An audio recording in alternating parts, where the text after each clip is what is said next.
This is Keep On Pushing TV with Devon Harris. I call him my brother. Most people call him Greg Reid. Greg, it's great to have you on the show, man. Thank you for joining us. Coast to coast. I'm West Coast, you're East Coast. Together, we're one country. Good to see you, We man. got it all covered, brother. How are you? Always good. You know, it's been really interesting as we all have had a kind of an interesting year. I've had a pretty good summer. It's the first time I've ever got to spend so much time with my son. He's 8 years old. And so it's really cool to, make lemons out of lemonade. It's the first time we got to go to the beach all the time and get to know each other as a person. So for that side of it, it's been pretty spectacular. Yeah, it's a good way to look at a challenging situation, because most people are looking at 2020 and COVID and saying everything sucks. And look, I know that some things suck, but it all comes down to perspective, right? Absolutely. Well, yeah, if you want to change the way that something looks, you change the way you look at it, the old cliche. And so for Mhm. myself, I'm realizing that here's an obstacle, but there's got to be some hidden opportunities in disguise. And it's one of them that's really interesting is the power of collaboration. And, it's really interesting. Napoleon Hill talked about it in Think and Grow Rich, but I'm starting to see it more than ever. For example, as horrible as the pandemic is and the loss of life, we also have to realize for the first time in history that there's global scientists and doctors from Ethiopia talking to doctors and scientists from Russia. And then they're talking to people over in Canada who are talking United Kingdom and all the way around the world. And from what I'm talking to my scientific community, they're saying, well, they're finding out that one person had a peptide over here that's been looking for this, that might just be the cure for some of the biggest diseases and ailments the world's ever seen. So only time will tell, but a few years from now, we might see some amazing results from this horrible situation. Yeah, so although you use the word cliche and I understand it, it's more than just a cliche, because here it is that people are living it, i.e., they change the way they look at a particular experience as we're experiencing now. And who knows, as you just said, we may have some significant developments as a result of the collaboration. So dude, you are, you have enjoyed some tremendous success, and I know you're not done yet, right? And that's part of the reason why you're here, because you have to figure out how to keep on pushing. Um, and it's impressive, but I, for one, Greg, like to always look back on the journey. So I'm kind of curious, man. Where, I want to hear about Greg when he had all his hair and they weren't gray, and he was 10 or 12 or 14. I want to hear about those dreams that, what he had on his bucket list back then. Man, what are you, some type of therapist or something? I need a sofa and Don't tell the world. yeah, I need some Kleenex. Oh, I don't have one of those, rags or riches type of stories. I actually grew up a pretty yuppie kid in Southern California on the beach in San Diego, California. So, this is the most I've ever gone without or having challenges in my life. And we still live in beautiful homes and are driving cars and have cell phones and connected more than ever. So I don't have a great, paradigm of a shift like that. But when I was a kid, I always had the entrepreneurial idea. So I remember I wanted to make money, and there was no way, because I was only 14 years old, I couldn't get a job. So I took my lawnmower from my stepdad, and I'd get the neighbors to pay me $10 to mow their yard. And then I'd hire the other kids in the neighborhood for $5 to do the work for me. So I would make Scandalous. right? And that's what I did. And at the time, I remember getting yelled at, and all the parents going like, "How dare you?" But I was just being a business person. I was being an entrepreneur, where they said I was taking advantage of the younger kids. I was just thinking like a business person. So that's the way I've always thought. And the younger kids were making money, right? Yeah, it was a win. That's the irony. It was a win all the way around. Just because I wanted a new skateboard, well, they wanted, a popsicle that they could afford now on their own without asking their parents for, allowance money. So it's kind of interesting how that was a challenge. And especially today, where I'm glorified and get all these recognitions for doing Right. the exact same thing in a different way. Yeah, but you not necessarily went at great pains, but you mentioned that, yeah, you didn't grow up in it wasn't a rag to riches story, kind of a yuppie your term. But the point is, Greg, that success principles are universal, and you don't have to be born in poor, challenging, adverse, abject poverty to then rise to become a success. You could come from a well-to-do or a stable home environment, but if you don't apply those principles, you will end up in abject poverty. Correct? That's great. Yeah, it's the action in law of attraction that makes your dreams come true. You got to think it, feel it, get off your backside, got to take action and do it. On stage, I always joke, I go, you guys don't know how rough my childhood was. One time, true story, the gardener couldn't come and my dad made me trim the yard. I mean, it's like, I don't have one. Oh my God. But the whole thing is today's society is that there's more opportunity of our generation than we've ever seen before. Understand this, in your phone right now, access, a 14-year-old kid has access to more information, content, and connections than President Bill Clinton did while he was in office. Mm-hmm. So it's a matter of what are you going to do with that to capitalize and take advantage of unexpected opportunities. So it's really about all of us, regardless of how old we are in the calendar, we all have that little kid inside us. So it's about us kind of channeling that little Greg who hired his neighborhood kids to mow the lawn. You're saying the information is out there and we have to kind of tap into that, use our brain to tap into it to see how we can create opportunities for ourselves. Yeah, and they're all around us. Like, I'll give you an example right now. Yes, we're all kind of going through this lockdown thing. But back in the old days, they'd say it takes money to make money. And it could have been true back then. But today, it's just relationships make money. I'll give you an example. I might have the greatest logo, cool idea for a clothing line. A buddy of mine makes T-shirts in his garage, and he's out of work right now because they can't, go to the swap meets anymore. Another person over here might be an internet marketing guy and a web designer. Well, now we can come together and do a third, start a new company and start making all these new cool clothes. And when things open up, which this too shall pass, trust me, and then when things start open, you got a brand new business coming out of the gate that wasn't a lot of cash infusion out front. So we got to start looking at these opportunities that are literally all around us. Yeah, I mean, the money, the cliche, it takes money to make money. Okay, fine, you need some investment here and there, but you're absolutely right. I think it's an excuse that people who don't have money use to explain why it is that they can't succeed and make money. Because although the example that you just cited is perfect, like it's like three different people kind of joining forces, it starts with an idea, man, and all of us can come up with ideas. Not all of them will be money making, but you test them. Ideas are worthless. Ideas don't mean jack but diddle, brother. It's only the action you do with that idea. Everyone watches at a bro. So you just spoke about the idea, and I'm holding on to my keep on putting logo, but yeah, so you have the idea, you created this logo. That's an idea that you then go to your friend.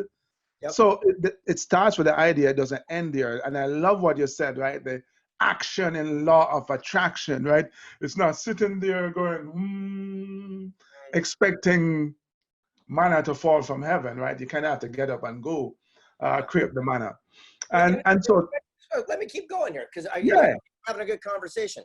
And it's because we all have that $1 million idea in the shower at one time. And by the time we brush our teeth, it's down the sink. 10 years later, we drive down and see it on a billboard and go, holy smokes, I had that idea. Again, the only difference between you two is that, one took action toward it. And right now, there's also ways to start seeing opportunity. You don't have to start something. I can give you a great example. Let's say you're in a strip mall and you have a pizza parlor.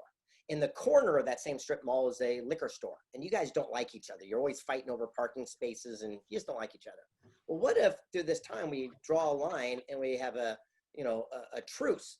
Abraham Lincoln had a quote: "You destroy your enemies by making them your friends." So what you do is you meet in the middle of the parking lot and say, "Tell you what we'll do. When we come out of this thing, or starting now, every time I deliver a pizza, give me a gift certificate for a discount on next bottle of wine, and I'll deliver it with the pizza. And on your counter, when people are buying their six-pack, say, hey, don't forget your pizza across the hall." And by just that simple little transaction, you can start duplicating your business and increasing exponentially just for something that's already there. This is what I'm saying. We got to start looking at these. hmm No, so the ideas that turn into action, right? And with collaboration, as you gave us the example of those scientists, from Ethiopia speaking to guys in Russia and Canada and so on and so forth. And so I'm grateful for this conversation because I think what it does, if nothing else, is that it challenges the norms. It challenges, people's way of normal thinking to go, you know what?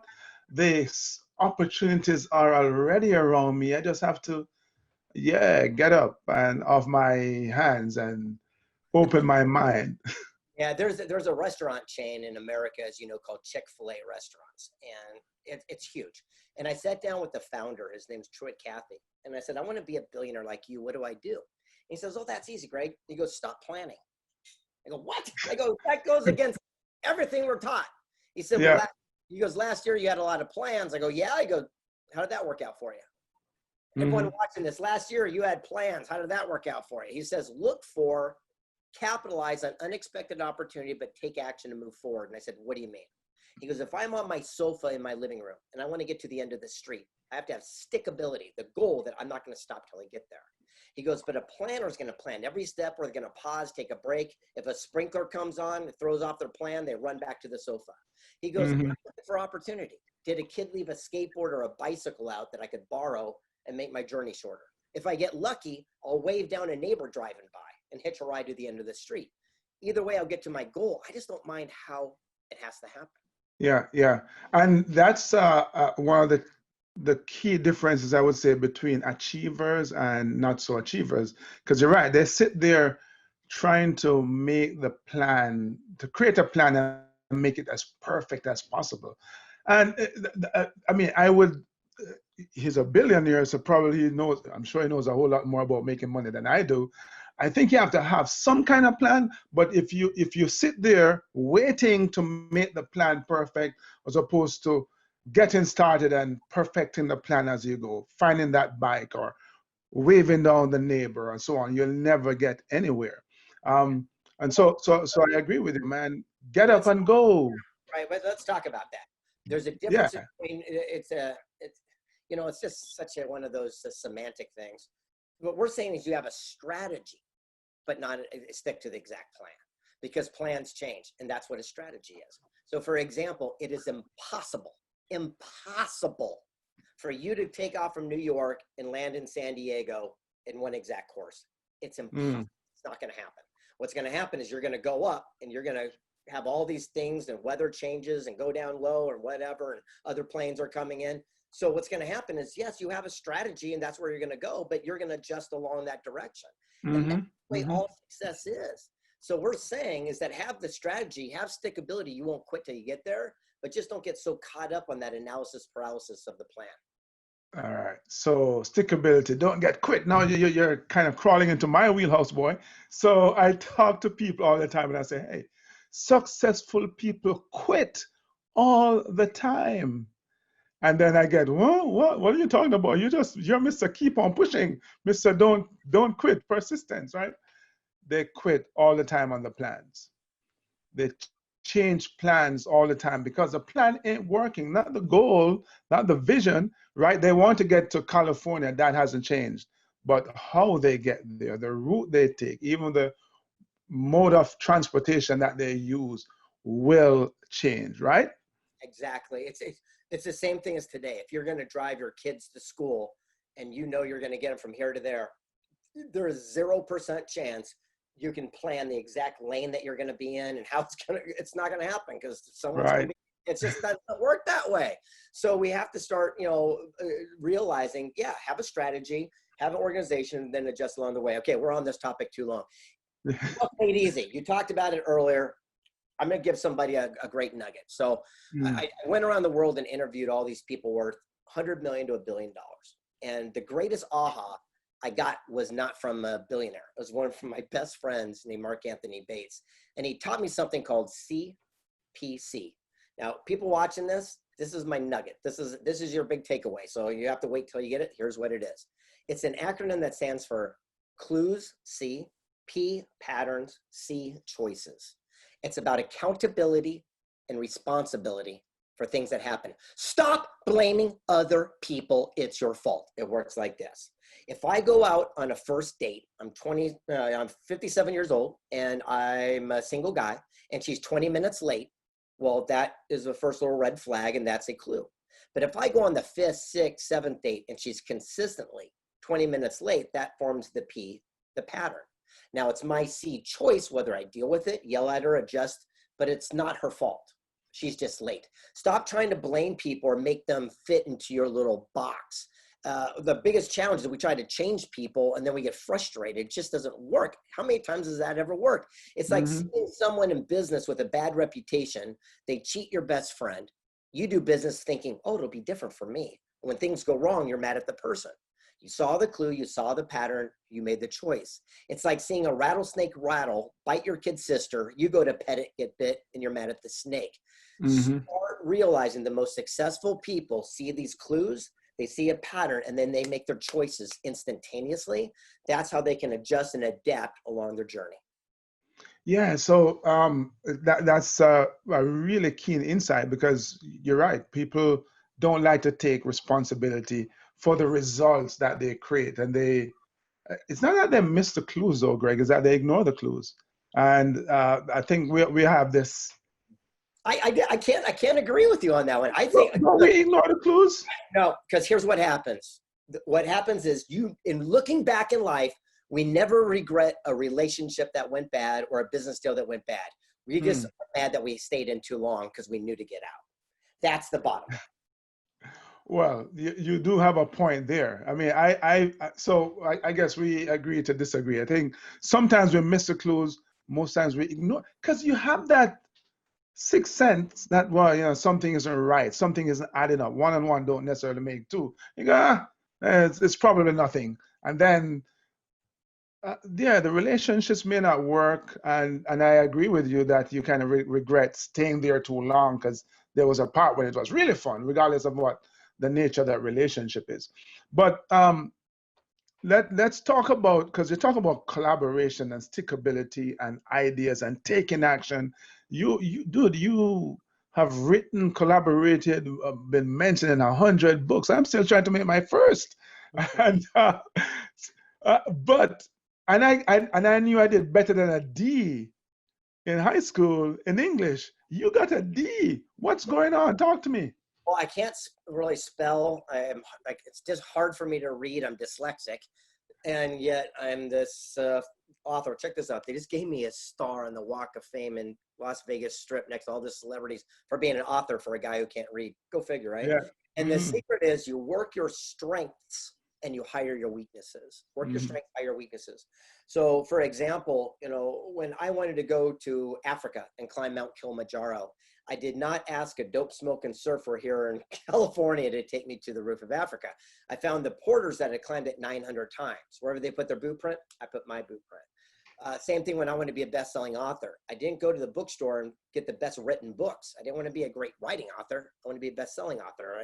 I asked those people, what's the secret? What's the system? And I picked their brain. I created my own formula, and here we are today. So the secret of success is work your strengths, hire weaknesses. So I'm good at the gift of gab. I'm full of hot air.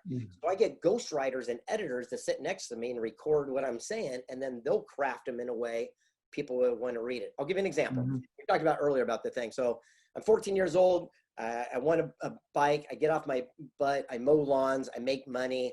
And then I get other kids to mow the lawn for me and make money. Now they're going to take that and say, it was a glorious Sunday afternoon when a young bright-eyed lad caught the entrepreneurial spirit as he went outside to catch the gate, right? And so they're going to make it their way. So it's still my message, but I put the people that work at something I'd struggle at and make it come to life. Got you. Work your strength, hire your weakness. Talk to me, Greg, a little bit about, because we touched on COVID. But then there are, of course, this crisis, but then there's so many other crises: midlife crisis, health crisis, relationship crisis, you name it. What nuggets you have for us about how one worked their way through a crisis? Well, everyone's got their own thing. I'm not a psychologist or a therapist. I just write books and make movies and TV shows. So I can just share with what I'm going through. Yeah, I have exactly. the power of a mastermind group and a buddy system. So I do something that's called calling up. And what that means is I surround myself with people I have respect for, not people I have influence over.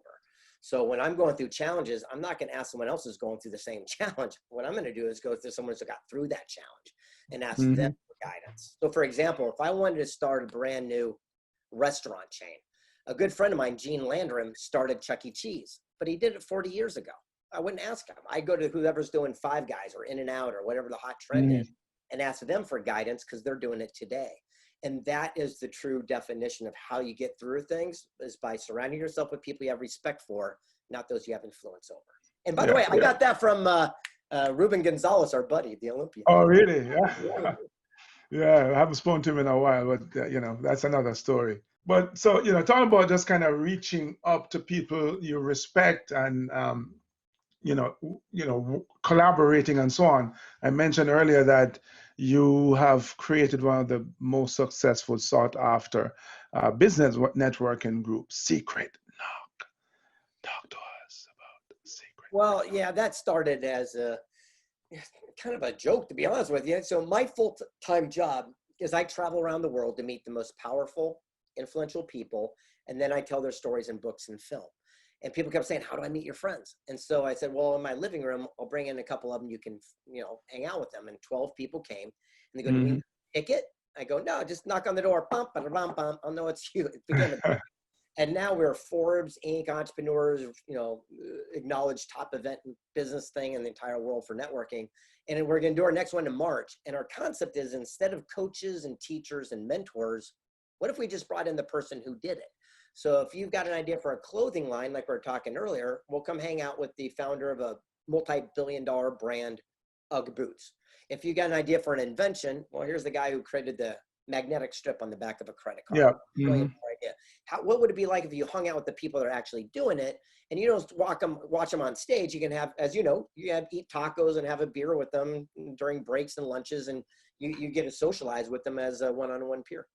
Yeah, yeah. No, so guys, I have been to Secret Knock. It's an amazing event, and if you ever get invited, that's the operative word, then you know you should absolutely take advantage of this. Because as I said, it's really important that when you're trying to succeed, you're not listening to theory, but you know, and reading stuff in book, although that's important. But when you can get it from the horse's mouth, somebody who has traveled the journey, it is even more powerful. And my friend Greg here has organized an event that does just that. Dude, you know, there's so many other things, man, but I know time is of the essence here.